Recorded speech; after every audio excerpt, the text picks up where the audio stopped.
Hi you guys, welcome back to Creatively Crafted Life. My name is Melanie and I'm going to be switching gears in my organization.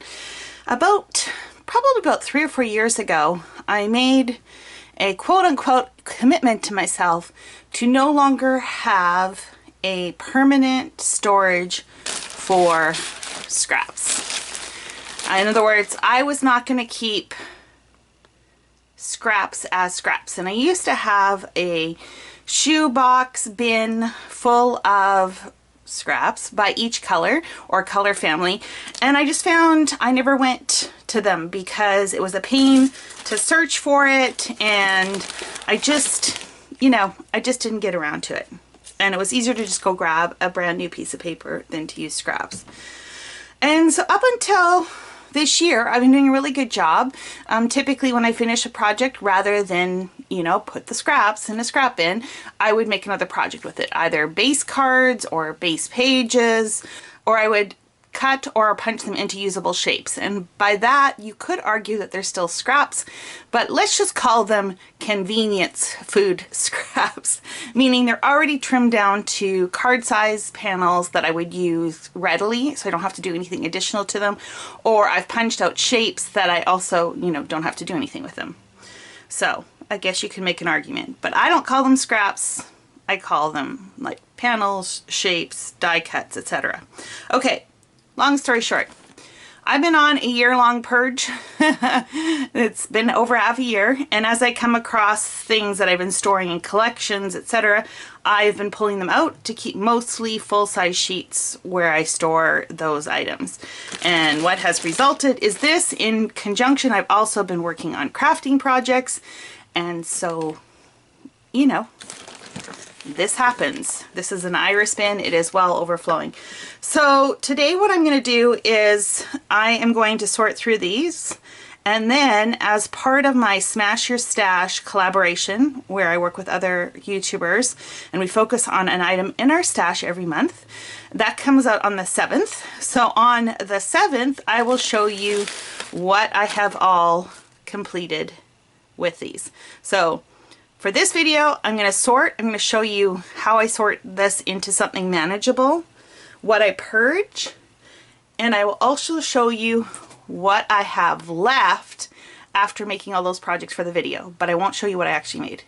It's going to be a little bit of a cliffhanger.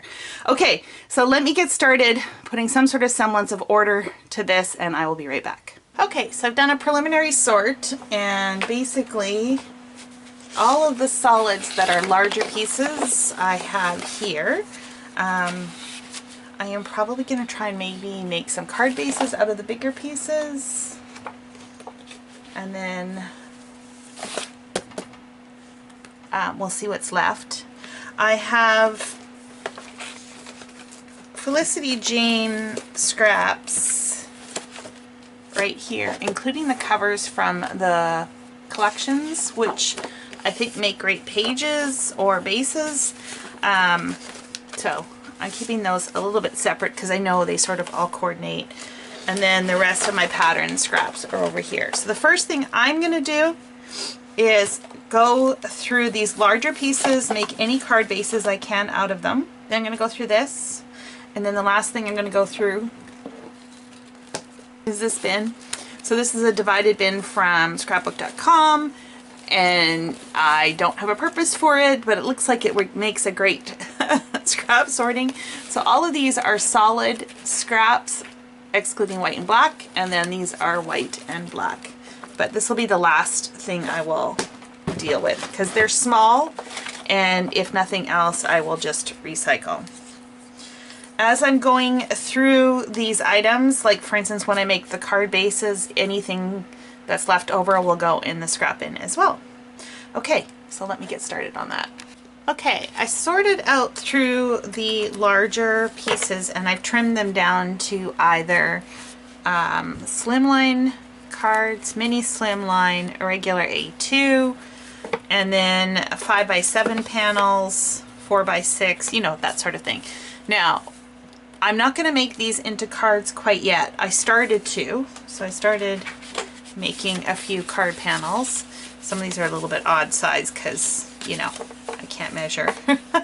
But that's okay. So I started making them, and then I thought, well, what happens if I need cardstock for the layouts that I'm going to work on, or, you know, just need generic cardstock. So I think we're just going to leave it. They're pre-cut. If I need them, great. If not, we'll turn them into card bases. And these hopefully we'll use as well. So, and the next step is going to be working through all of the pattern cardstock. I am pretty sure I have not owned every single Felicity Jane collection, but I do have quite a few of their sheets, and I'm thinking this might be kind of fun to start a journal just with these different patterns. They're just so pretty that that's maybe what I'm going to do as a way to use some of these up. Because I've done layouts with them before, and I just don't want them to all be I don't want them to feel repetitive, I guess. So that's what I think I'm going to do with that. This stack looks a little haphazard, but I do have things grouped together that I want to use as a page or a layout. So that's on this side. And then these are still, well, actually this technically could be a page too. So these are ones that I haven't assigned anything to. There's still quite a bit here. I'm hoping that as I go through this, that maybe I can incorporate more of it into here. But I've got so much stuff on my desk right now that it is very hard to see beyond what I've got. So I'm going to start with this, and then we'll go from there. And that is where I'm going to leave you in suspense. Be sure to watch the Smash Your Stash video, which will be coming out on the 7th, to find out more details on what I did with these scraps. At this point, we're going to fast forward, and I'm going to show you what I have left and where I left off. Okay, so I finished playing with my scraps. Now, have I used them all up? No, but I think I put a pretty good dent in for this session, and so we're going to call this one a win.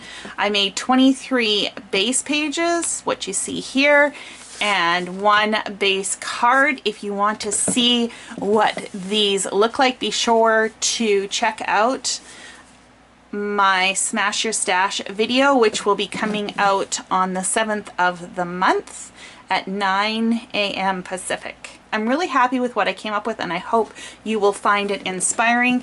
This is the iris bin that I showed you at the beginning that was overflowing. I do still have a bunch of odds and ends scraps. I have a couple sets that have kind of been pre-sorted, so you know, the next time I'm feeling in the mood to play with it, I've got a jump start. The other thing I wanted to share was that I grouped 2 sets together, and I'm just calling these page kits. So they're going to move out of my scrap bin and into my page kit bin.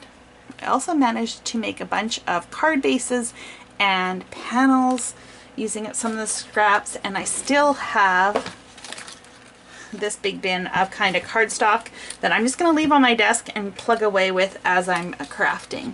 So I think that is it for this organization video. I hope you find it inspiring. I would love to hear how you use your scraps, and be sure to check out the 7th video and let me know what you think. Thanks again, you guys, and until next time, happy organizing.